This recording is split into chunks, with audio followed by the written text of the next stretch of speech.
The History of Egypt podcast is part of the Agora podcast network. Podcasters collaborating to bring you history, education, politics, and more. If you are interested in a new show, consider Mid-Atlantic by Roifield Brown. Mid-Atlantic looks at politics and current events in Britain and the United States. Every show consists of American and British pundits reviewing and commentating on the most important pieces of news, with host Roifield Brown officiating. Always accessible, Mid-Atlantic lifts the lid on the special relationship between the transatlantic cultural cousins. Hi there, listeners. Dominic here. The events that this episode describes take place over an uncertain period of time at an uncertain date.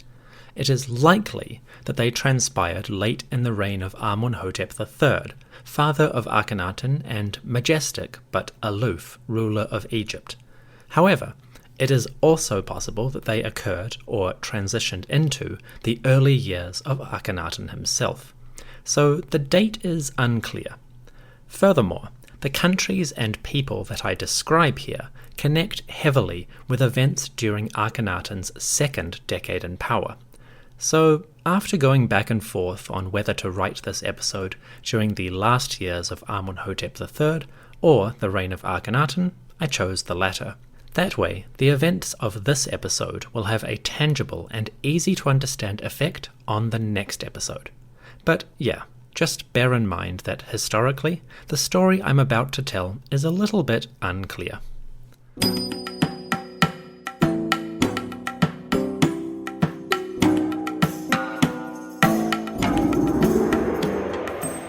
Hello everyone, and welcome back to the History of Egypt podcast, episode 123, Amorites and Where to Find Them. Today, we begin a short series of episodes looking at the Egyptian Empire in Canaan and Syria. Akhenaten's imperial regime controlled many towns throughout the Near East, but Pharaoh's power was not always invincible. Challenges could and did occur. Today, we examine one of these. This episode was sponsored by Vanessa, Dennis, and Elna, who became patrons of the podcast at the start of 2019 and have supported me ever since. Vanessa, Dennis, Elna, thank you dearly. Your backing is generous, and I could not be more grateful. To everyone listening, thank you for joining me. I hope you enjoy the show.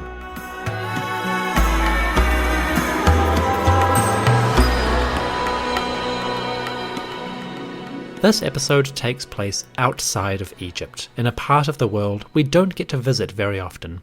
So, before we begin, I've created a basic map on the podcast website.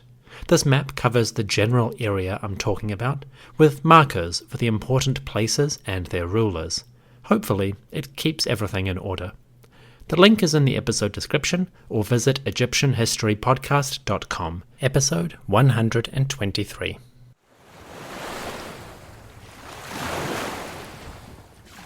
Our story today takes us far from Egypt, far from the tranquil waters of the Nile Valley. We are headed for the land to the north, to the distant frontiers of Pharaoh's empire. To reach our destination, we must sail out of the Nile Delta and travel along the Mediterranean coast, heading east and then north. We pass the Sinai Peninsula with its cold, wet winds and its endless dunes ready to swallow the unwary. We sail along the southern coast of Canaan, past Egyptian bases like Gaza and Joppa, where officials stockpiled food and weapons.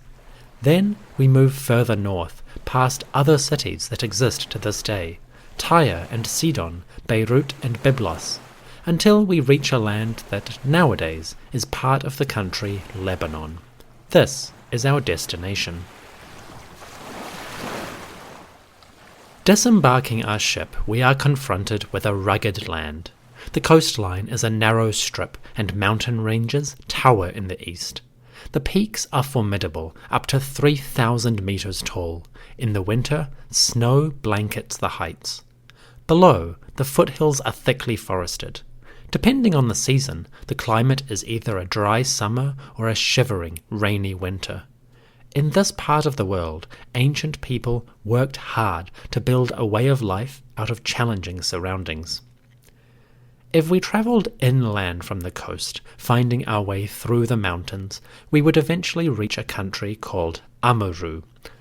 Amurru, or Amir in Egyptian, was a small backwater area. It was lined with mountains, with deep river valleys in between. Thick forests covered the slopes, and snow sometimes capped the peaks. In the more hospitable regions, shepherds and herders made their homes among foothills, and farmers grew crops in the more fertile parts of the country. The kingdom, quote-unquote, was isolated from the sea. It lacked major ports or any access to the coast. And in the world of the Bronze Age, this made Amurru a small, unimportant area in the middle of great empires. Of course, the leaders of Amurru wanted to change that, and around this time they started to pursue greater status. This is where our story begins, with a lord of Amurru named Abdi-Ashirta. Abdi-Ashirta, or servant of Ashirta, was the ruler of this small, out-of-the-way country. He was a vassal of Egypt, giving his tribute and loyalty to the pharaoh. Apparently, Abdi obtained his throne thanks to the king of Egypt. A text from this time indicates that the pharaoh had, quote, placed Abdi-Ashirta over the Amorites, end quote. So, Abdi-Ashirta was Egypt's loyal vassal, a man put in power thanks to the grace of Pharaoh. When our story begins around 1365 BCE, Abdi-Ashirta was already in power. We're not sure how long, but what we do know is that his reign was going to prove notable in many ways. Having taken charge of Amurru and its people, Abdi-Ashirta soon began to transform this land into a noteworthy regional powerhouse. To understand how Abdi-Ashirta did this, we need a quick geopolitical recap. For the last 100 years, the rulers of Amurru had given their loyalty and tribute to the pharaoh of Egypt. The country was part of the Egyptian Empire, which stretched from the Sinai Peninsula up through Canaan and into southern Syria. It was a land of many ethnicities, peoples, and territories, each with their own rulers and all giving loyalty to the pharaoh. A few generations earlier, warrior kings like Thutmose III and Amunhotep II had swept through this part of the world. Soldiers marched out of Egypt to capture towns, intimidate leaders, and destroy any who resisted. Following this wave of conquests, the Egyptian monarchs had taken care to fortify their new holdings. They established small power bases at major cities throughout the area, and they put officials, representatives, in charge of the various strongholds. Now, the pharaoh's commissioners held sway over the region, keeping an eye on the locals and ensuring that the peoples of Canaan and Syria gave their loyalty and their tribute to the pharaoh, lord of battles, ruler of all. Of course, the situation was a lot more complicated than that. Local rulers were not always obedient to the king's wishes, and they squabbled among themselves endlessly. Arguments were common, and the vassals were always watching their neighbours, anxious in case anyone got too powerful or the pharaoh favoured anyone too closely. This was the situation in which Abdi-Ashirta, lord of Amurru, came to prominence.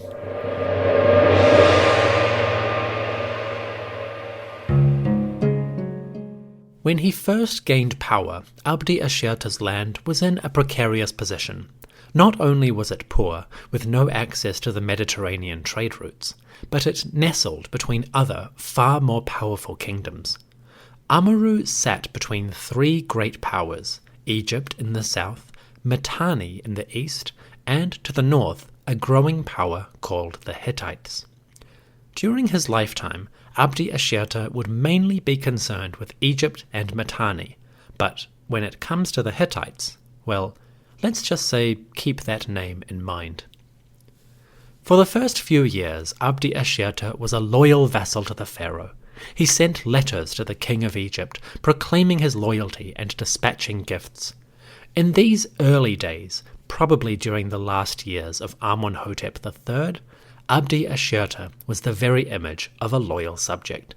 He wrote messages like the following, quote, "To the king, the sun, my lord, message of Abdi-Ashirta, your servant, the dirt under your feet. I fall at the feet of my king, my lord, 7 times and 7 times. As I am a servant for the king and a mere dog of his house, I guard Amurru for the king, my lord." End quote. The ruler of Amurru called himself a servant of the king and a dog of his house, and even the mud under your feet. Phrases like these show up a lot in the Amarna letters, suggesting that hierarchy and subservience were important attitudes for Pharaoh's vassals. In this day and age, status and prestige were vital parts of any royal relationship. For men like Abdi-Ashirta, it was essential to give the pharaoh his glory. Other letters fill out the shadowy period when Abdi-Ashirta was still a loyal subject to the king. On one occasion, the lord of Amurru dispatched, quote, 10 beautiful women to Egypt. He sent this at the king's request, and in return, Abdi-Ashirta asked his overlord to, quote, send an official to protect me. Now, it's not exactly clear which pharaoh asked for these women, but again, it was probably Amunhotep III, who is well known for asking his foreign friends to send him beautiful ladies. The gift of women was a noteworthy, but for us, slightly dubious offering. While we talk about these events with the comforting distance of history, it's always vital to remember that these were very real, very powerful experiences for the people witnessing them. Those women that Abdi-Ashirta sent had to endure forced relocation from their homeland, possibly more than once, and their lives were not theirs to control. Likewise, the many communities that bore witness to the conflicts of this period undoubtedly suffered greatly. People lost their lives, blood was spilled, and a great deal of pain was inflicted on innocent bystanders. Abdi's gift are a stern reminder of the cost, in lives, that the Egyptian empire, all empires really, involved. For a few years Abdi-Ashirta was loyal, but eventually things began to change. We're not sure why. Maybe the threat of foreign powers encouraged him to seek security outside of Egypt's empire. Maybe he wanted wealth and glory, or maybe he was threatened. Whatever the cause, Abdi soon began to push beyond his borders and started expanding his kingdom. He was surprisingly successful. Sometime around 1365 BCE, give or take, Abdi-Ashirta went rogue. The lord of Amurru started to expand his dominion, sending warriors out to intimidate local communities and force them to join him. We hear about this from Abdi's neighbours. As the lord of Amurru started his campaigns, the other lords around this country reported on the events. These letters are difficult to untangle. Very few of them have dates, so the chronology is impossible to know for certain. But as far as scholars can reconstruct, Abdi-Ashirta seems to have acted as follows. First up, Abdi gathered warriors from the outlaws, brigands, and landless peasantry of his land. Then he began to send these warriors out to raid the surrounding countryside. His troops intimidated local leaders, ransacked communities, and waylaid travellers on the road. From the forests and mountains of central Lebanon, these brigands caused havoc in the countryside. Eventually, they started to attack prosperous towns and pressure their leaders into joining Abdi-Ashirta's kingdom. The reports are alarming. Apparently, Abdi-Ashirta was capturing cities quickly and encouraging rebellion among local peasants. Before too long, some of the major coastal towns were cut off from one another, and the land of Amurru started to form into a cohesive state. In one daring escapade, Abdi-Ashirta even attacked the city of Sumer. This was a town near the Mediterranean coast, and one of the main strongholds of Egypt's northern empire. Sumer was a power base. It had an Egyptian governor living in its palace, and his name was Pahamnate. The city itself was part of the bustling Mediterranean trade network. This made it a tempting target, and when the Egyptian governor left Sumer on business, Abdi-Ashirta seized his opportunity. At some point, maybe in the last years of Amunhotep III, Abdi-Ashirta's men entered the city of Sumer and occupied it. They did not do this openly. Abdi wasn't stupid enough to launch an attack in broad daylight. Instead, the Lord of Amurru claimed that he was occupying Sumer in order to protect it from local threats. In a remarkable letter, Abdi tells the Egyptian governor Pahamnate that the foreigners were menacing the city. He claims that Sumer was undefended, that its leading citizens had fled, and that, on account of this, the city was vulnerable to attack. Thus, Abdi-Ashirta occupied Sumer, and he justified it as follows, quote, "To Pahamnate, my lord, message of Abdi-Ashirta, your servant. I fall at the feet of my lord, but I ask you, what do the words that you speak mean? You say to me, quote, 'You, Abdi-Ashirta, are an enemy of Egypt, and you have committed a crime against Egyptians.' End quote. But may my lord listen. There were no men in Sumer to guard the city as you had ordered, and Sumer was afraid of the troops of Shechlal. So I myself hastened to Sumer, and I rescued it from the troops of Shechlal.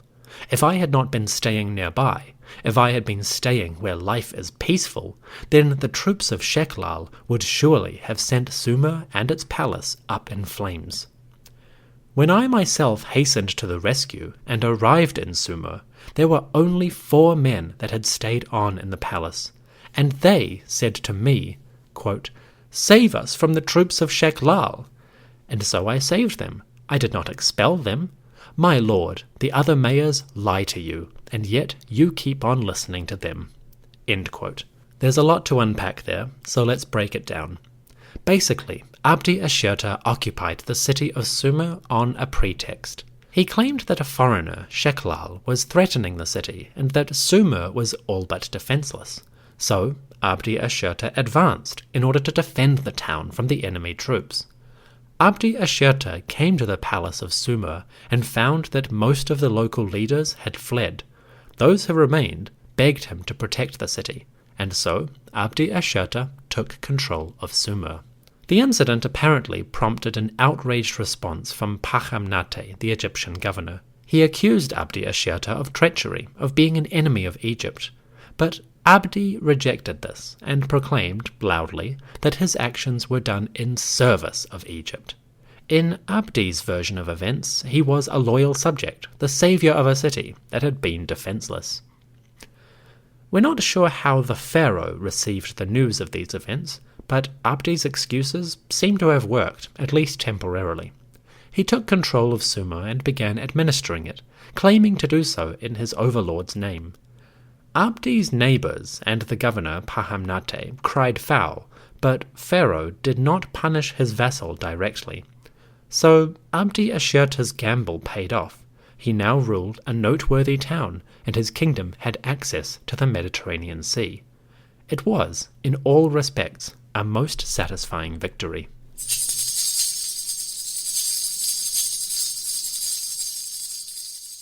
As Abdi-Ashirta made his early moves and expanded the kingdom of Amurru, reports began to fly back to Egypt, telling the king what was happening. These reports primarily come from Amurru's neighbours, and none were more concerned than the ruler of Byblos. Byblos, or Gubla in the ancient tongue, was a major city on the coast of Lebanon. It was incredibly ancient, and the people of Byblos had been trading with Egyptians for more than 1,000 years. Byblos, or Gubla, was a valuable part of the Egyptian empire, and its ruler knew that very well. Byblos was ruled by a mayor, a man named Rib-Adi. Rib-Adi is a famous name when it comes to Bronze Age diplomacy. He is one of the most prominent figures to show up in the Amarna letters, for he sent dozens of messages to the pharaoh during his time in office. Rib-Adi was so prolific that out of 380 surviving letters, more than 60 come from his frantic pen. This has given Rebadi a bit of a reputation as a complainer, a whiner, even a political hypochondriac, which is a little bit unfair, and we will analyse those accusations in the next episode. Suffice to say, the mayor of Byblos had good reason to be worried, and although he wrote many, many letters, his concerns were, at least partially, justified. As the Lord of Amurru marched into the town of Sumer, Rib-Adi was watching. The mayor of Byblos could see, as well as anyone, that Abdi-Ashirta now posed a threat. Problem was, the mayor was having trouble convincing others to respond or even acknowledge the danger. In a letter to the local Egyptian governor, Rib-Adi begged for military assistance, for the power of Pharaoh to help him in dark times. He said, quote, "To Haya the vizier, message of Rib-Adi, I fall at your feet. May Amun, the god of the king, your lord, establish your honor in the presence of the king. You, Haya, are a wise man. The king knows this, and because of your wisdom he sent you as a commissioner. But why have you been negligent, not speaking to the king, so that he will send archers to retake Sumer? What is Abdi-Ashirta, a servant and a dog, that he takes the land of the king for himself? Through the Apiru, his army is strong." End quote. Rib-Adi, the mayor of Byblos, could see the danger. The lord of Amurru was expanding westward, occupying towns along the Lebanese coast. If he continued on this path, then eventually Abdi and his warriors, called the Apiru, would surround more of the local towns. The army would grow, and the problem would eventually become too great to contain. Rib-Adi apparently could see this, and he begged one of the Egyptian commissioners, a man named Haya, to send him some reinforcements. In the last part of his letter, he said, quote, "Send me 50 pairs of horses and 200 warriors, so that I may resist the enemy in the city of Shigata until the coming forth of Pharaoh's archers. Do not let Abdi gather together all of the Apiru so that he can take the town of Shigata. If he does, there will be no place where men can enter against him." End quote. Abdi-Ashirta and his warriors were gaining strength. His army, made up of groups called the Apiru, were marshalling, and their numbers were growing. Surely Pharaoh could see that this was a great threat.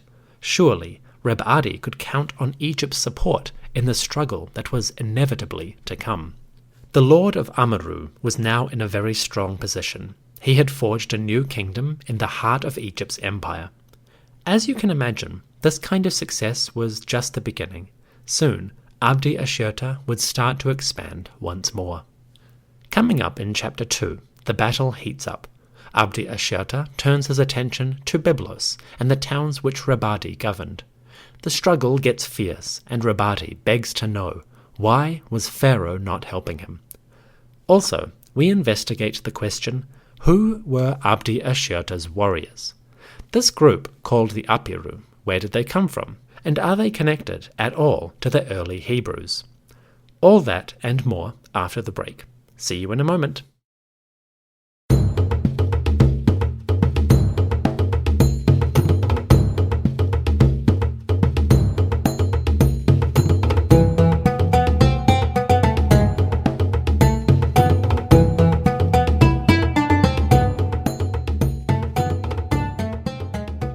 The year was approximately 1365 BCE. We're not sure when exactly, but these events probably took place in the last few years when Amunhotep III was king of Egypt.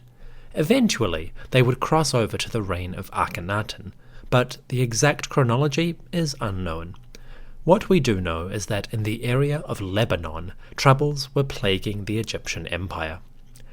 The lord of Amurru, a man named Abdi-Ashirta, was growing powerful. He had gathered an army of followers and begun raiding his neighbors. Pretty soon, he even captured a major Egyptian bastion, the town of Sumer, which put him in direct conflict with the representatives of Pharaoh. Now, Abdi-Ashirta was expanding once again. Soon after his victory at Sumer, one of Abdi's neighbors wrote to the pharaoh. The mayor of Byblos, a man named Reb-Adi, was concerned, and with good reason. Although Sumer had fallen, still the warriors of Pharaoh remained at home, unresponsive to the problem. What was the king waiting for? Abdi-Ashirta's march continued, and soon his warriors, the Apirru, were battering at the gates of towns in Reb-Adi's dominion. The mayor of Byblos technically governed at least 3 or 4 communities in the area. Now, Abdi-Ashirta and the warriors of Amurru were moving against Byblos directly. Reb-Adi reported this to his king, dutifully but with alarm. He said, quote, Reb-Adi says to the king of all countries, the great king, the king of battle, may the lady of Byblos, Hathor, grant power to the king, my lord. I fall at the feet of my lord, my son, 7 times and 7 times. May the king know that the war against me is severe. Abdi-Ashirta wants to take for himself the 2 cities that have remained loyal to me. Moreover, Abdi-Ashirta, that dog, strives to take the land of the king for himself. He has gathered together all the Apirru against Shigata and Ampi, and he has taken those 2 cities. I now say, there is no place where man can enter against him. End quote. The war between Reb-Adi, mayor of Byblos, and Abdi-Ashirta, lord of Amurru, was heating up. Defending the cities of Shigata and Ampi, both of which are on the map, Reb-Adi's warriors sought to stem the enemy's advance. They failed, and the 2 cities, or their leaders, surrendered to Abdi's men. All of a sudden, the lord of Amurru had gained 2 more towns on the Lebanese coast, and Reb-Adi of Byblos was starting to lose his grip on power. At this point, Reb-Adi started to beg the pharaoh for assistance. In the second part of this letter, the mayor said, quote, Please send me a garrison of 400 men and teams of horses with all speed. For years archers would come out to inspect the countryside, and yet now that the land of the king and Sumer, your bastion, have joined to the Apirru and Abdi-Ashirta, you have done nothing. Send a large force of archers so that it may drive out the king's enemies, and all lands can be joined to the king once more. You are a great lord. You must not neglect this message. End quote. Reb-Adi begged the pharaoh for reinforcements to bolster his defences and resist the machinations of the enemy. The mayor was confused about the king's silence. Why wasn't the pharaoh reacting? Did he not care that his empire was being damaged by one wayward ruler? Surely it would be a simple matter to crush Abdi-Ashirta, if only the pharaoh would send an army of reasonable size. And yet nothing was being done. 2 cities of Lebanon fell, and soon Reb-Adi was getting desperate. Having failed to defend Shigata and Ampi, the mayor of Byblos now retreated to a city called Batruna. At this point, he seems to have had just 2 major communities left in his small kingdom, Batruna itself and the home city of Byblos. With this foreign threat breathing down his neck, Reb-Adi dispatched yet another message to his king. He said, quote, Reb-Adi says to his lord, the king of all countries, the great king, etc., etc., etc. May the king, my lord, know that the war of Abdi-Ashirta against me is severe. He has taken all of my cities. Now only 2 towns remain to me, and even these he strives to take. Like a bird in a trap, so am I trapped in Byblos. May my lord heed the words of his servant. I have just been in Batruna. Please send a garrison, 30 pairs of horses, in the charge of your commissioner. End quote. This message is broken towards the end, so we don't know the full details of what Reb-Adi asked from his king. What is clear is that the mayor of Byblos and the ruler of Batruna was losing ground rapidly. As the enemy warriors, Abdi-Ashirta and his Apirru, advanced, Reb-Adi was losing his grip on territory. Once again, he wrote to Pharaoh asking for help, and once again, the reply seems to have been silence. Why was the king of Egypt, either Amunhotep III or Akhenaten, not responding promptly to this situation? It seems that a vassal had gone rogue and was expanding his kingdom at a critical border zone. Surely this was grounds for concern. Well, the answer is tricky. To make his country into something more than a regional backwater, the Lord of Amurru had to overcome at least 3 challenges. The first challenge he would face was opportunity. Amurru was surrounded pretty much on all sides by the cities and vassals of the pharaoh, so expansion was going to be difficult.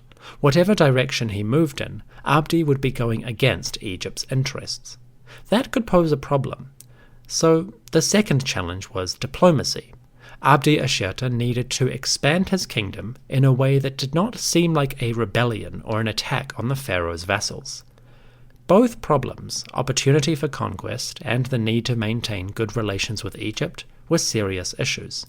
How would the Lord of Amurru solve them? Abdi-Ashirta's situation required an unusual solution, and he found one in the form of an ally.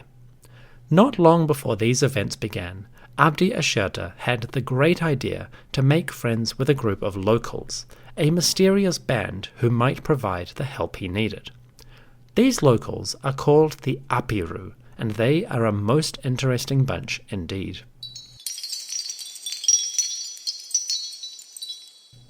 Early in his reign, Abdi-Ashirta gathered followers or allies from the group known as the Apirru. This is a curious group. Apirru, or Habiru, translates roughly as fugitive or refugee, and it could apply to a variety of people in different situations. During the Late Bronze Age, when our story takes place, the term Apirru had a derogatory sense. Depending on context, Apirru could mean outlaw, vagabond, or even public enemy. A recent equivalent might be the European prejudices against the Romani, or gypsies, and the misconceptions that circulate about them.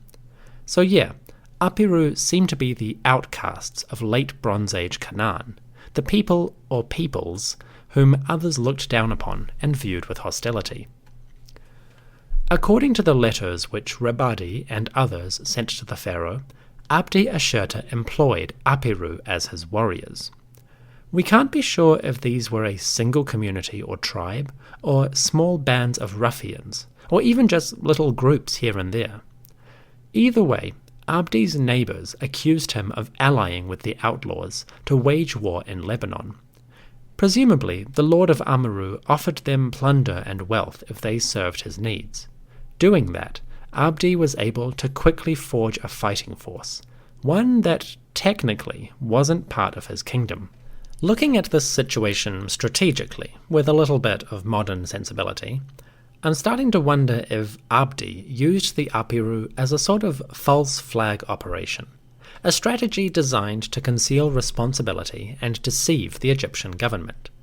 The Apirru were men of no country, they didn't belong to anyone, so Abdi-Ashirta had plausible deniability regarding their deeds. The outlaws could sweep into a community, raise havoc, and then Abdi-Ashirta could show up to save the day and protect the town. Such a deception would enable Abdi to attack where he pleased, while officially still acting in Pharaoh's interests. I'm not usually one for conspiracy theories, but this one does explain a couple of nagging problems. For example, we must wonder how Abdi-Ashirta got away with all of these attacks for as long as he did. Well, maybe this is why. Perhaps Abdi's deception worked and kept the true situation obscure, so that the king of Egypt couldn't quite be sure of the truth. With that kind of uncertainty, Abdi-Ashirta's deception bought him time, and with enough time he could secure his own position. So maybe Abdi-Ashirta employed the Apirru as a way of hedging his bets. He gathered the brigands, the outcasts of Canaanite society, and offered them a way to gain wealth. All they had to do was raid, plunder, and steal from his neighbors, and while they did that, Abdi could publicly deny any involvement. With a little bit of cunning, perhaps the allies could steal their way to political prominence. Now, let me digress briefly to discuss the elephant in the room. It's a big one, so indulge me for a moment. It has to do with the Bible. Given the name of this group, Apirru or Habiru depending on the translation, it's probably not surprising that many scholars wonder if these were the early Hebrews. The names seem to parallel nicely, and the word Apirru might connect with the Hebrew word Ibrim, which means, well, Hebrews. Then you have the political context, stories of turmoil in Canaan, of roving warbands and political disruption. And these might have been some of the inspiration for narratives in the early Hebrew Bible. Chronologically, these stories might fit with traditions of the Exodus, which is a big subject in itself. As you can imagine, this kind of question is sensitive for many reasons. Once again, the term Apirru means fugitive or refugee. Broadly speaking, the term seems to apply to a social class rather than a single community, ethnicity, or culture. So the word was probably used to describe a broad category of people, the type of individuals who didn't fit within the worldview of other communities. In short, the Apirru were the quintessential outsiders, and that could mean different things depending on the person using the word. None of this negates the possibility that the Apirru are precursors to the biblical Hebrews, but it does mean that we have to be cautious about marrying late Bronze Age texts with a book that was composed, edited, and refined many centuries later. Perhaps a group of Apirru, a particular tribe or confederation, eventually became the young Hebrew or Israelite community. Perhaps the Hebrews took inspiration from the term, transforming a derogatory word into a badge of honor, or a way to differentiate themselves from others. This second interpretation is something which Jan Assmann, a German Egyptologist and long-running scholar of this material, argues quite elegantly. In his 2018 book, The Invention of Religion, Faith and Covenant in the Book of Exodus, Assmann suggests, quote, "It is entirely possible that a group of Canaanites who rejected the Egyptian occupying force and its vassals may have cultivated an alternative lifestyle, that they self-consciously positioned themselves outside the city-states and in opposition to them, and that they consequently appropriated a term of abuse, Apirru, for themselves. The term Apirru, wanderers, vagrants, bandits, or outlaws, is apt for a group that based its shared identity not just on biological kinship, but also, and especially, on common, alternative social practices." End quote. Basically, Assmann is suggesting that the Apirru may be a group or groups who rejected the normal bourgeois city living and went nomad. They lived outside the normal way of life and rejected its ways. And perhaps, over time, these practices transformed into a community spirit, a sense of self, one that eventually forged a new cultural identity. Maybe, just maybe, these Apirru are the first chapter in the biblical Hebrew story. I'm not a biblical historian, I'm not a linguist, so this kind of debate about a particular word and its meaning in the context of Near Eastern cultures is outside my expertise. The idea seems to have some merit, and I certainly would not be surprised if it were true, at least partially. To be fair, it's easy to imagine a way that an outcast group, loosely defined, might eventually have formed a new community. But it could also be a coincidence, a quirk of language history that doesn't mean what it seems to mean.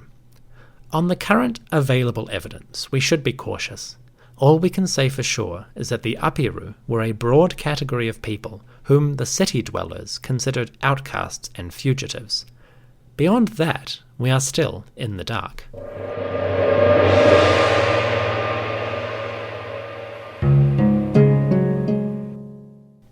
Now, we've discussed the Apirru and a possible reason why Abdi-Ashirta was able to expand his kingdom without reprisal for some time. There is another explanation though, and it's a little bit more suspicious.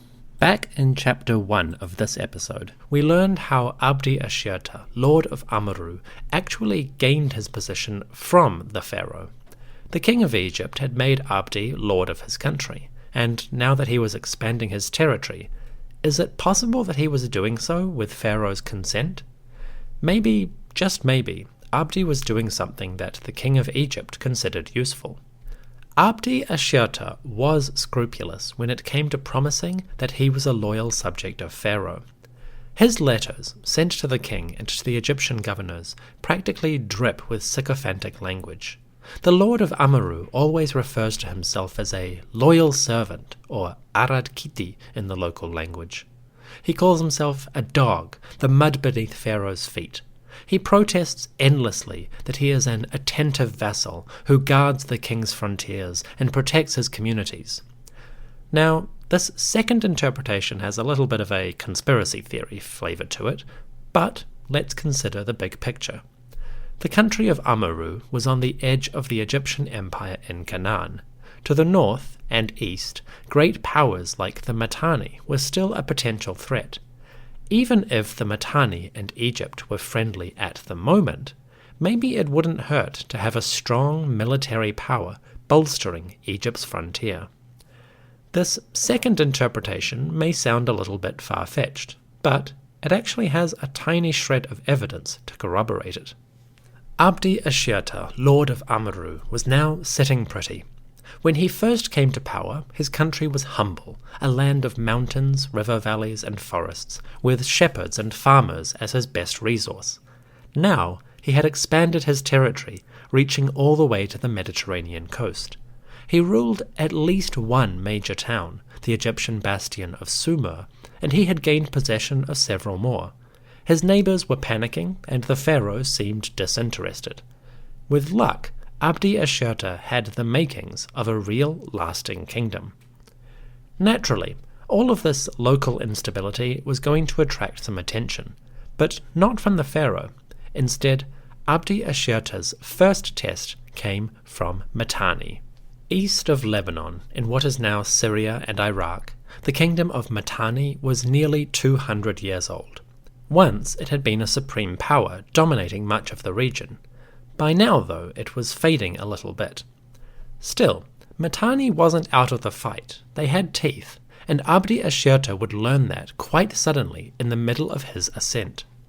Sometime during all of these events, we're not exactly sure when, Abdi's attempt to make Amurru a regional power was rudely interrupted. Based on a few letters from the Amarna corpus, it seems that just as Amurru was rising, the king of Mitanni decided to visit or invade the region. One letter says, quote, "Furthermore, the king of Mitanni has come out as far as Sumer, and though he wanted to march as far as Byblos, he returned to his own land, for there was no water for him to drink." End quote. A second message adds further detail, and we hear how the king of Mitanni, or Matana in the local language, plundered the country of Amurru itself. In this second letter, Pharaoh was told, quote, "Day and night Amurru has cried out to you. They say that what is taken from them to Matana is very much." End quote. Both of these letters came from Rebadi, and maybe we should be suspicious about the accuracy of his report. After all, the mayor of Byblos was well known for crying wolf, sounding the alarm at every opportunity. Perhaps Rebadi was exaggerating events for the sake of getting Pharaoh's attention. Well, I don't think so. You see, at the same time that Rebadi was sending his messages, another of Pharaoh's vassals sent a letter reporting on the same situation. This chap said, quote, "Speak to the great king, my lord. Message of Tehu Teshub, your servant. I fall at the feet of my lord. Be informed that the king of Mitanni came forth, together with chariots and together with an expeditionary troop. We have heard nothing at all, and we are afraid of him." End quote. The situation seems reasonably clear. In the midst of the political chaos, with Abdi-Ashirta marching around Lebanon, the king of Mitanni attacked suddenly out of the east. He came forth with troops and chariots, advancing rapidly into the country of Amurru and plundering the land. Now, why he did this is unclear. It's possible that the Mitanni king was responding to the situation, taking advantage of Abdi-Ashirta's distraction. As the lord of Amurru was expanding his kingdom, maybe the king of Mitanni saw an opportunity for a quick victory. Or maybe the Mitanni ruler actually hoped to capture Abdi-Ashirta and encourage him to switch sides, giving his loyalty to Mitanni rather than Egypt. This second motivation, I suspect, is the more likely. The Mitanni king advanced, but he did not stay for long. After a while the invaders withdrew, but as they left, the foreign king took a valuable prisoner with him. Somewhere in this invasion, the king of Mitanni was able to apprehend or capture Abdi-Ashirta, and when he departed, he took the lord of Amurru with him. A letter tells us, quote, "That dog Abdi-Ashirta is in Mitanni, but his eye remains on Byblos. Moreover, all of the city lords, the mayors, are now at peace with Abdi-Ashirta." End quote. Basically, the king of Mitanni swept into Amurru, despoiled the land, and captured Abdi-Ashirta. The situation was quite fraught. Abdi was not independent so much as dependent on the goodwill and tolerance of far more powerful rulers. His story so far may sound like an unbroken string of successes, but they are a small, unbroken string of successes. Even at his most powerful, Abdi-Ashirta was still the ruler of a minor kingdom, one in the midst of great powers. The king of Mitanni eventually left Lebanon, and he apparently released Abdi-Ashirta, perhaps in exchange for a pledge of loyalty. We don't hear that much about this, only that the Mitanni ruler left, and Abdi, once again, resumed his aggression in the region. Well, he did that after a while. First, Abdi-Ashirta had to contend with a very real, very human problem. He got sick. For a little while after the Mitanni invasion, Abdi-Ashirta was quiet. He stayed in Amurru, maybe taking care of internal issues, and at one point we even know that he fell ill. Rabadi, the mayor of Byblos and correspondent of these events, wrote to the pharaoh of Egypt and notified him, quote, "The king of Mitanni visited the land of Amurru, and he said, 'How great is this land? Your land, Amurru, is extensive. Please, may the king of Egypt come with all speed and take everything back. Get archers. Abdi-Ashirta is very ill. Who knows, when he dies, what might happen?'" End quote. So, soon after the Mitanni invasion, Abdi-Ashirta got sick, maybe almost died. And Rabadi begged the pharaoh to seize the opportunity, to come forth with soldiers and reclaim everything that Abdi had taken. Once again, the king of Egypt was silent, and the situation dragged on. Abdi-Ashirta's illness lingered for a while, but then he recovered. And when the lord of Amurru was back in fighting shape, he and his warriors began to lay waste to the countryside once more. Once again, their attacks focused on their neighbour, Rabadi of Byblos, and the warriors of Amurru, including that elusive group called Apiru, began to lay waste to the regions of Byblos. As this happened yet again, Rabadi wrote to the pharaoh, and he said, quote, "Though I keep writing like this to the king my lord, he does not heed my words. Abdi-Ashirta has attacked me 3 times this year, and for 2 years I have been repeatedly robbed of my grain. We have no grain to eat. What can I say to my peasants? Their sons, their daughters, the furnishings of their houses are gone. They have been sold for provisions to keep us alive. May the king, my lord, heed the words of his loyal servant, and may he send grain in ships in order to keep his servant and his city, Byblos, alive." End quote. This is a dark but interesting record. It seems that the lord of Amurru began targeting the fields, the agricultural support base of Rabadi's kingdom. Stealing food was a good way to weaken your enemy and to strengthen your own cause, especially if the enemy was a mayor of a large city with a large population to keep happy and lots of hungry mouths to feed. The warriors of Amurru and the Apiru spread across the countryside of Lebanon like locusts devouring the crops. Desperate to overcome these challenges, Rabadi asked for food, basically for aid to keep his city and his population alive. He also asked for soldiers and for additional supplies in order to maintain the war effort and, hopefully, defeat Abdi-Ashirta. In the rest of this letter he said, quote, "May the king, my lord, grant 400 men and 30 pairs of horses with chariots, as were given to other cities, so that they may guard Byblos for you. The grain that used to be given to Sumer, may it now be given to Byblos, so that we may have provisions, until you give thought to your city." End quote. Rabadi begged the pharaoh to send supplies and warriors, and this time he needed even more troops. Presumably, the pharaoh had not responded earlier.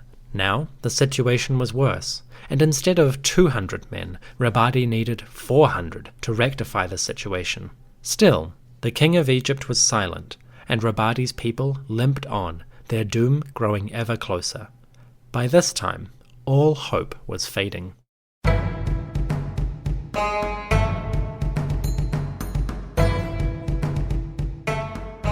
We now come to the end of chapter 2.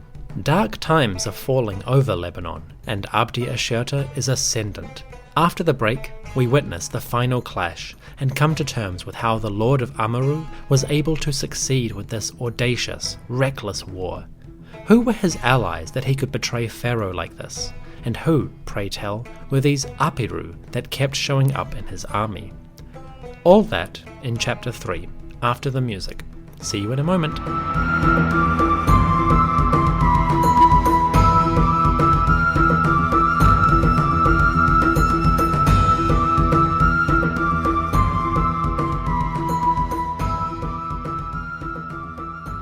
The power of Amurru grew, and the strength of Byblos failed.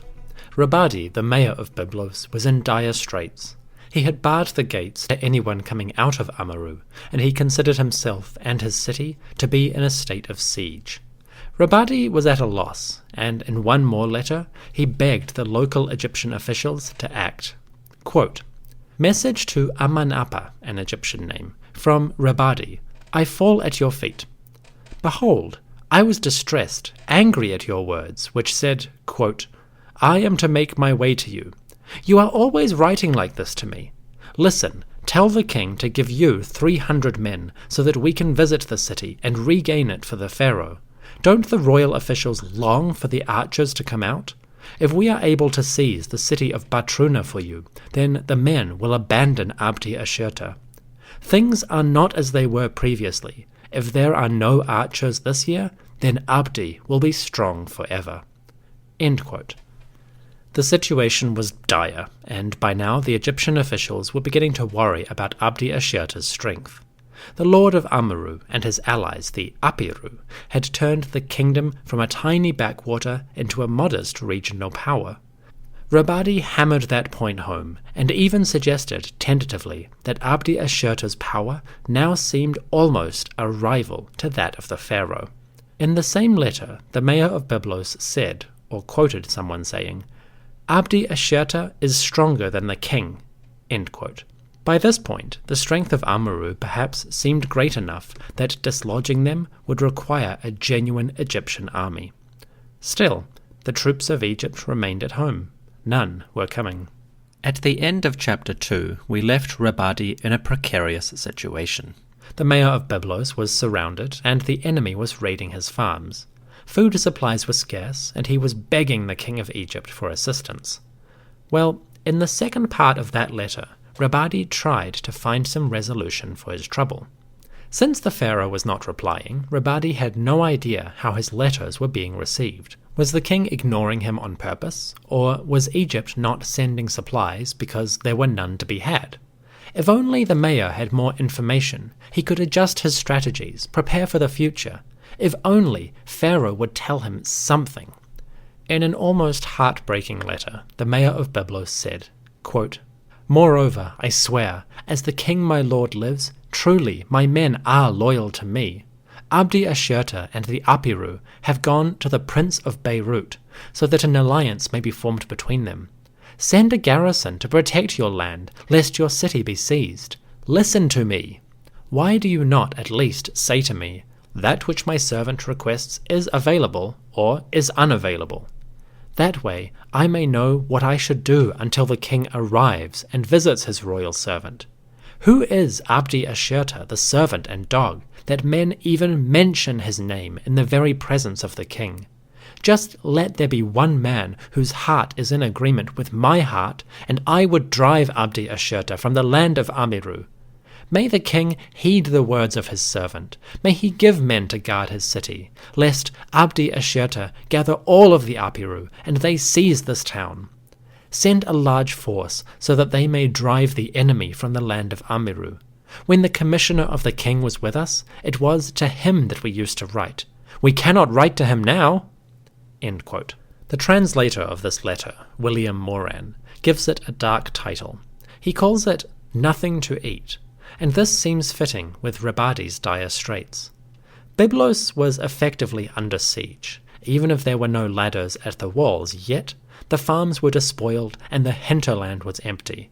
If relief did not arrive soon, in the form of soldiers and food, then Byblos would have no choice but to surrender. If Pharaoh did not act, he risked losing his most valuable city in the region. Rabadi watched as Abdi-Ashirta slowly expanded his borders.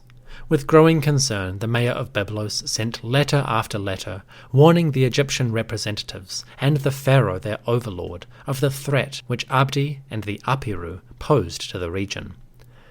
Eventually, the situation became truly precarious.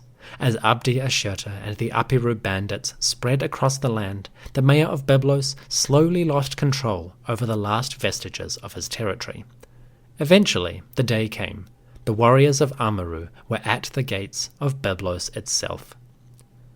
The struggle had now become a calamity, and in a string of letters, Rabadi begged for assistance. He said, quote, "Now he has taken Butruna, and he has moved up against me. Behold the city, he has warriors at the entrance of the gate of Byblos. For a long time he has not moved from the gate, and so we are unable to go out into the countryside." Soon after this, Rabadi also said, quote, "Be informed, the war against me is severe. He has taken all of my cities. Byblos alone remains to me. I was in Shigata, and I wrote to you, but you did not listen to me. Then from Butruna I wrote to you. My words went unheeded. Now they have taken my cities. What can I do by myself? You have been negligent of your cities, so that the Apuru dog takes them. It is to you that I have turned. All the other mayors are at peace with Abdi-Ashirta." End quote. Finally, the enemy warriors began to raid Byblos itself. Rabadi, desperate lest he lose his city and his life, wrote once more, quote, "I fall at the feet of my lord 7 times and 7 times. Why have you sat idly by and done nothing, so that the Apuru dog takes your cities? When he, Abdi-Ashirta, saw that no one said anything to him about Sumer, his intentions were reinforced and grew bolder. As a result, he strives to take Byblos. He has attacked me and my orchards, and my own men have become hostile to me. I have been plundered of grain. Please, may you pay 1,000 shekels of silver and 100 shekels of gold, so that Abdi-Ashirta will go away from me. He has taken all of my cities. Byblos alone remains." End quote. Byblos was now under siege. It was a dire situation. Without relief, the city would fall, and Abdi-Ashirta, ruler of Amurru, would have established a new kingdom, a new power in the region. For the ruler of the city, a day of destruction seemed imminent. "They have taken the bridge and the second hall. We have barred the gates, but cannot hold them for long. The ground shakes. Drums, drums in the deep. We cannot get out. A shadow moves in the dark. We cannot get out. They are coming."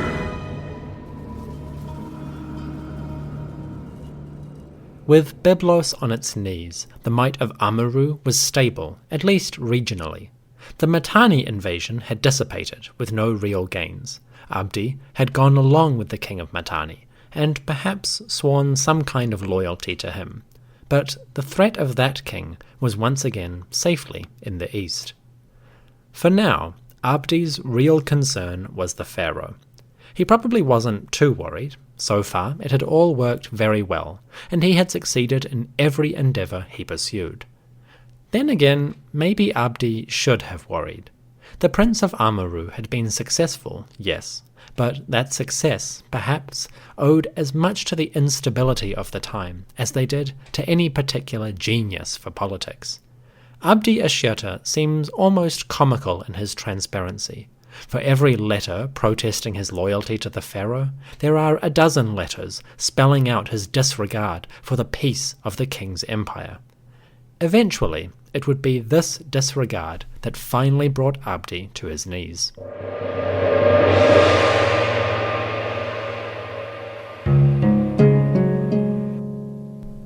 At some point, the Egyptian government finally responded to the threat of Amurru. It's not exactly clear what happened, but just as Abdi-Ashirta was reaching his greatest prominence, the Lord of Amurru was suddenly overthrown. How this happened is a matter of debate, and it rests primarily on the letters of our man on the scene, Rebadi. For all his terror, the mayor of Byblos survived the siege, and he emerged from the Amurru crisis with his life and home intact. As the darkness receded, Rebadi continued sending messages to the king of Egypt, and from these letters we get a slightly confusing picture of events. According to one message, Abdi-Ashirta may have been overthrown by his own people.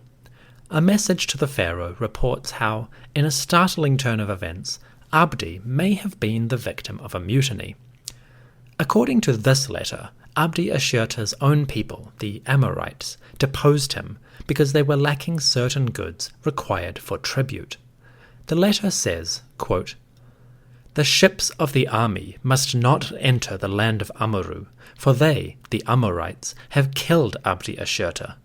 They did this because they had no wool, and he had no garments of lapis lazuli, or mar stone colour to give as tribute to the land of Mitanni."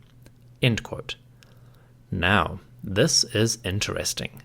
According to Rebadi's first letter, the Lord of Amurru died because he failed to gather the goods needed to pay Mitanni.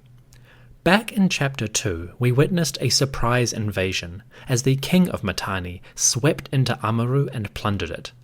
When he did this, the Mitanni king captured Abdi-Ashirta and took him away, holding him briefly before releasing him. Perhaps the king of Mitanni released Abdi-Ashirta for a price, a ransom, and when Abdi did not gather it in time, some of his followers may have murdered him. This would be a dark end, but perhaps no more than the Lord of Amurru deserved. Abdi-Ashirta had gone rogue against his overlord, the Pharaoh of Egypt, and if he had also broken a covenant with the Mitanni, well, there are prices for such deceit. That's one possibility of what happened. The second, also recorded by Rebadi, seems to present something entirely different. In another letter to the pharaoh, the mayor of Byblos suggested that Abdi-Ashirta died at the hands and justice of Egypt itself. This letter says, quote, "Rebadi writes to his lord, the king of all countries, great king, king of battle, etc., etc. I am your loyal servant, and whatever I know or have heard, I report to the king, my lord. Who are they, the dogs, that they could resist the archers of the king? I wrote to your father, and he heeded my words, and he sent archers. Did your father not take Abdi-Ashirta for himself?" End quote. This letter almost certainly dates to the reign of Akhenaten, and it's one of the best indicators that the deeds of Abdi-Ashirta belonged to the later years of Amunhotep III. Rebadi makes reference to the pharaoh's father, which chronologically can only be Amunhotep. But that doesn't solve the question of why this letter presents an entirely different explanation for how Abdi-Ashirta died. In the first message, Rebadi suggested that Abdi fell as a result of a mutiny. Now, the mayor of Byblos was suggesting that actually it was soldiers of Egypt that captured Abdi-Ashirta. It would be difficult to reconcile these two accounts without some kind of conspiracy in the kingdom of Amurru. So, what gives? Another letter, again from Rebadi, repeats the claim that Egypt, not Mitanni, was responsible for Abdi-Ashirta's downfall. Again, a few years after these events, Rebadi wrote a letter to Akhenaten. In it, he referenced the death of Abdi-Ashirta. This time, though, he actually backed his claim up with some names. The mayor of Byblos said, quote, Reb Adi writes to his lord, the great king, the king of battle. Previously, I sent a man to your father.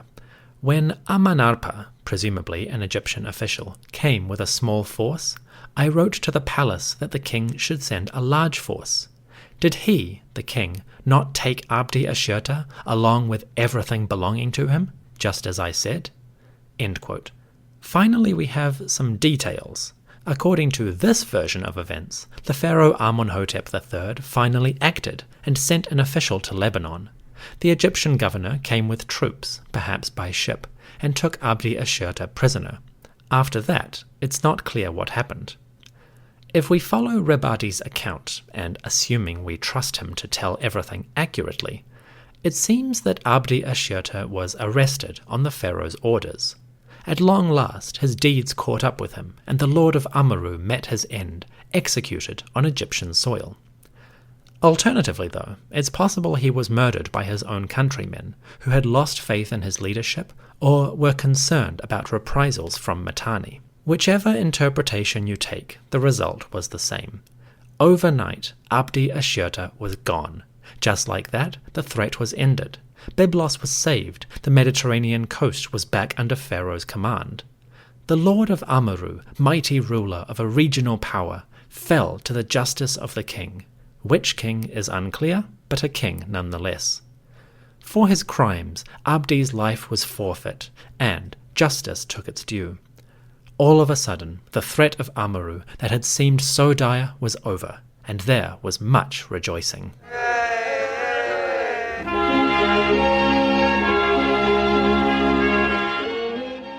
The dark days of Abdi-Ashirta's rise and his war against Byblos were over. The overall narrative, the chronology of events, is difficult to put together with certainty, but if we look at the big picture, some basic elements seem clear. After beginning his reign as a loyal vassal, one put in power by the king of Egypt, Abdi-Ashirta began to act on his own initiative. He started expanding his kingdom, gobbling up small towns and forcing local elites to submit to his authority.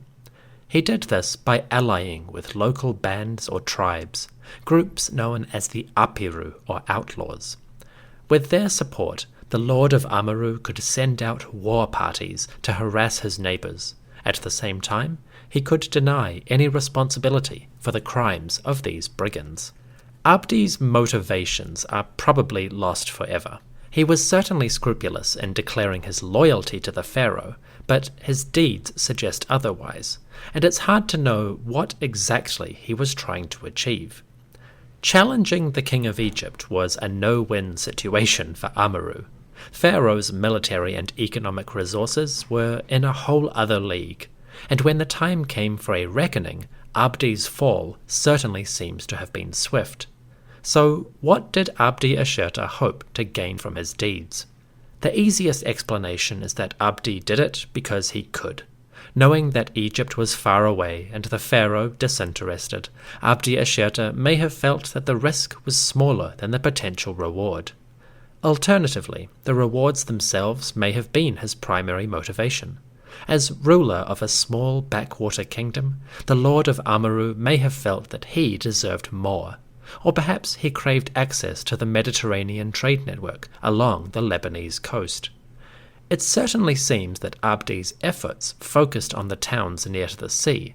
Perhaps wealth was his primary goal. If that's the case, it didn't help him in the end. At least one explanation for Abdi's death was that he failed to gather enough plunder to pay the tributes he owed. Speaking of tribute, another explanation is more generous. Abdi-Ashirta may have waged his wars and captured towns so that he could strengthen his kingdom against outside threats. The letters which Abdi sent to the pharaoh are consistent, mentioning enemies surrounding him and a war pressing in on his borders. It's entirely possible he was telling the truth. In Chapter 2, we saw how the king of Mitanni paid a visit or invaded the land of Amurru. The Mitanni lord came in with chariots and troops and plundered the region, even capturing Abdi himself and taking him away. Abdi gained his freedom, but he probably had to promise tribute or ransom to the Mitanni king. This whole situation certainly suggests that Abdi was telling the truth in some form. Perhaps the threat to his kingdom was genuine and quite serious. And if we consider Rebadi's letter that suggests Abdi-Ashirta died because he couldn't get enough tribute for the king of Mitanni, well, that kind of adds to the seriousness. In his own letters to Pharaoh, Abdi refers to, quote, the kings of the Hurrian lands, or Mitanni, as his enemies. So it's possible that his struggles were at least partly a defensive measure. If Abdi made Amurru strong, then it could resist Mitanni with greater strength. Maybe, just maybe, these wars were part of a larger conflict spreading across the Near East.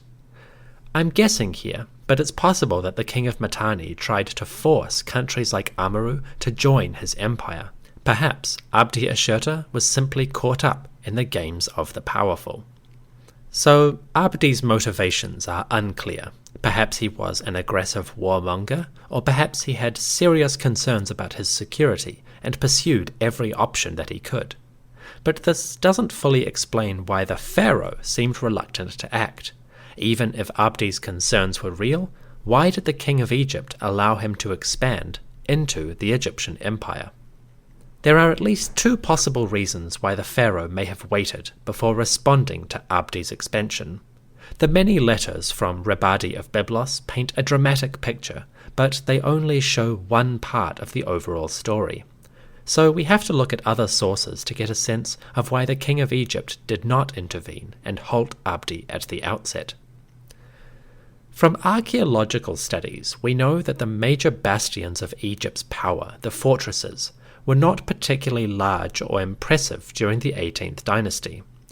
In other words, the Egyptians weren't investing huge resources into controlling or dominating the area of Canaan. Instead, they seem to have had a light hand or laissez-faire approach. The fortresses in this area were small, mainly storehouses for supplies and weapons. The garrisons were probably equally small and dispersed across several major centers. Rather than have a dozen generals or overseers stomping up and down the country, perhaps the Egyptian government empowered a few men to oversee events in the big picture. In other words, it seems like the Egyptian empire operated on slightly different rules than in the past.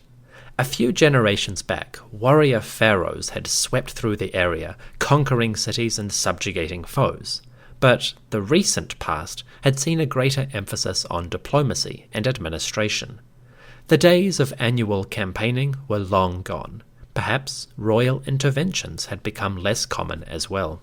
If the idea of a light-hand approach is accurate, then it may give us an explanation for the pharaoh's silence. Perhaps the king of Egypt didn't respond to Rebadi because he didn't particularly care whether Abdi-Ashirta was powerful or not. Let's unpack that for a second. Bearing in mind that the Canaanite fortresses were small and the Egyptian policy more hands-off, it's possible that another part of Pharaoh's strategy was to let the locals sort their own problems out. After all, did it really matter to Pharaoh if Rebadi or Abdi-Ashirta was top dog in Lebanon?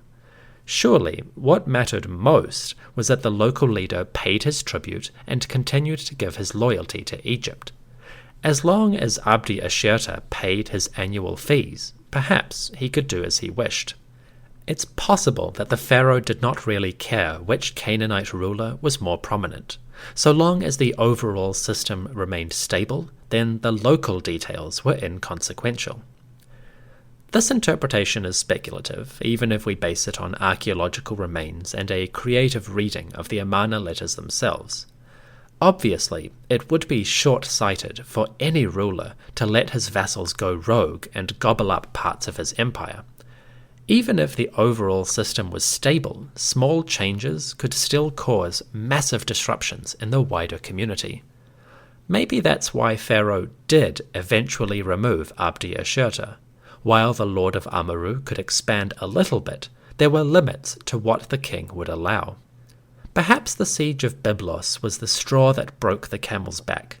Capturing small coastal towns, even a bastion like Sumer, was permissible, but messing with a vital trade city, one of Egypt's oldest allies, maybe that was going too far.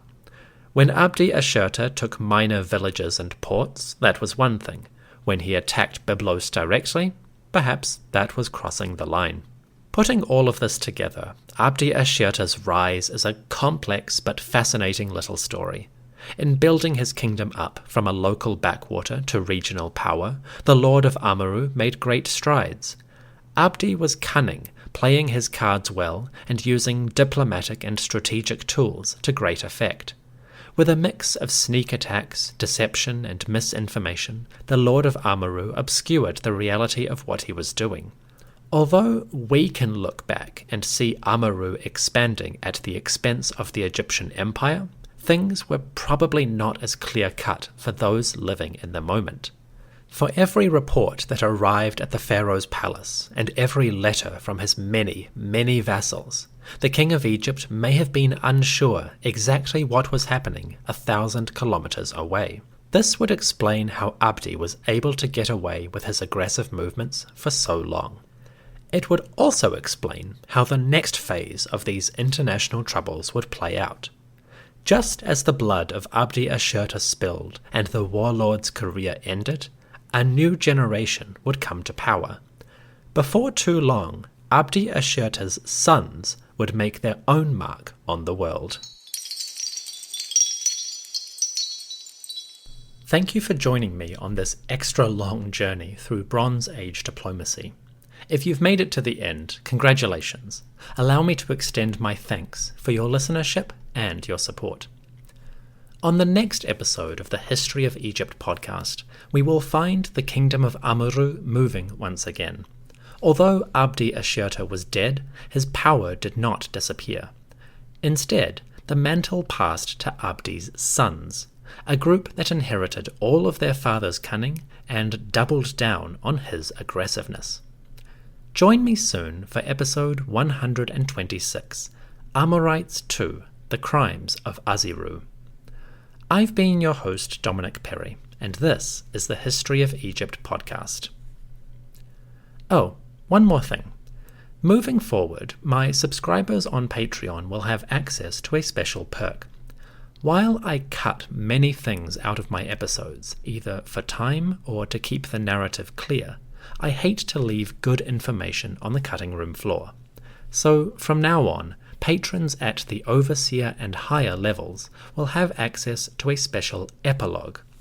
These will be tidbits, short discussions, that delve slightly deeper into information that I find interesting, but isn't essential to understand the story. If you're craving even more detail than I already include, every scrap of information, this might be the thing for you. You can find a link to the podcast Patreon in the episode description. Of course, if you're just here for the story, then thank you very much for listening. I hope you've enjoyed the show, and may the great god Ashirta smile down upon you.